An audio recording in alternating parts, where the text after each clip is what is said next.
بسم اللہ الرحمن الرحیم۔ آج ہم آپ کو نبی کریم صلی اللہ علیہ وسلم کو خواب میں دینے کے کچھ تعبیرات عرض کریں گے۔ اگر کوئی شخص حضرت محمد صلی اللہ علیہ وسلم کو خواب میں دیکھے تو یہ سب غموں سے راحت پائے جائے، یعنی یہ شخص جو ہے جن غموں میں مبتلا ہے وہ ان غموں سے نجات پائے گا۔ نمبر 2، اگر یہ قرض دار ہے تو اس کی اللہ تعالیٰ ایسی صورت مقدر فرمائیں گے جس کی وجہ سے یہ قرض سے نجات پائے گا۔ نمبر 3، اگر کوئی شخص قید میں ہو اور وہ نبی کریم صلی اللہ علیہ وسلم کو خواب میں دیکھے تو یہ قید سے نجات پائے گا۔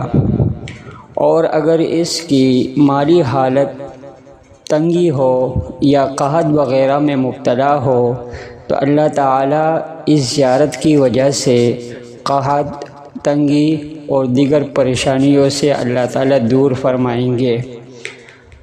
حضور نبی کریم صلی اللہ علیہ وسلم سے حضرت ابو ہریرہ رضی اللہ تعالیٰ عنہ روایت کرتے ہیں کہ میں نے رسول اللہ صلی اللہ علیہ وسلم سے سنا ہے کہ جس نے مجھے خواب میں دیکھا اس نے درست دیکھا۔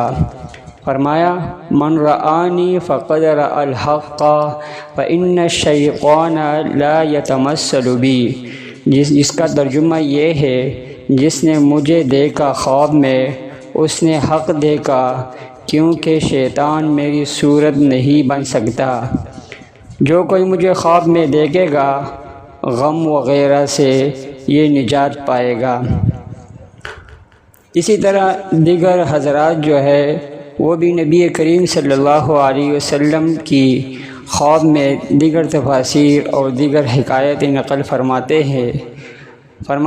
حضرت عبداللہ ابن عباس رضی اللہ تعالیٰ عنہ فرماتے ہیں، اگر کوئی شخص حضرت صلی اللہ علیہ وسلم کا جنازہ خواب میں دیکھے تو یہ اس ملک میں رنج، مصیبت اور دیگر پریشانیوں کی علامت ہوا کرتی ہے۔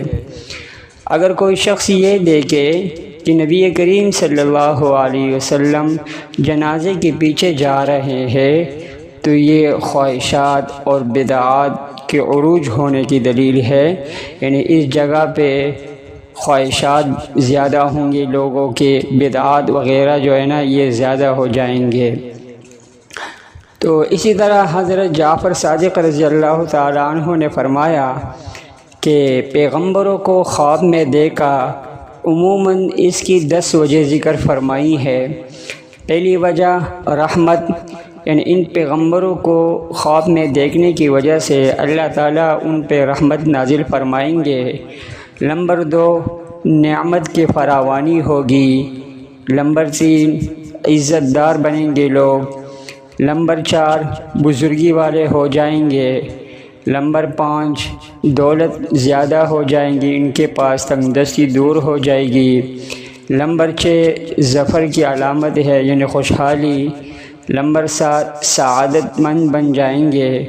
نمبر 8، جمعیت، یعنی یہ لوگ جو ہے اتفاق اور اتحاد جو ہے ان میں آپس میں اللہ تعالیٰ نصیب فرمائیں گے۔ نمبر 9، قوت۔ نمبر 2، دونوں جہان کی خیر، یعنی دنیا اور آخرت میں یہ لوگ جو ہے نا خیر کثیر پائیں گے۔ تو یہ کچھ تعبیرات تھے نبی کریم صلی اللہ علیہ وسلم کو خواب میں دیکھنے کی۔ اللہ تعالیٰ ہم سب کو حضرت صلی اللہ علیہ وسلم کی خواب میں دیدار نصیب فرمائیں اور نبی کریم صلی اللہ علیہ وسلم کے لائے ہوئے دین پر عمل کرنے کی توفیق عطا فرمائیں۔ وآخر دعوانا الحمد للہ رب العالمین۔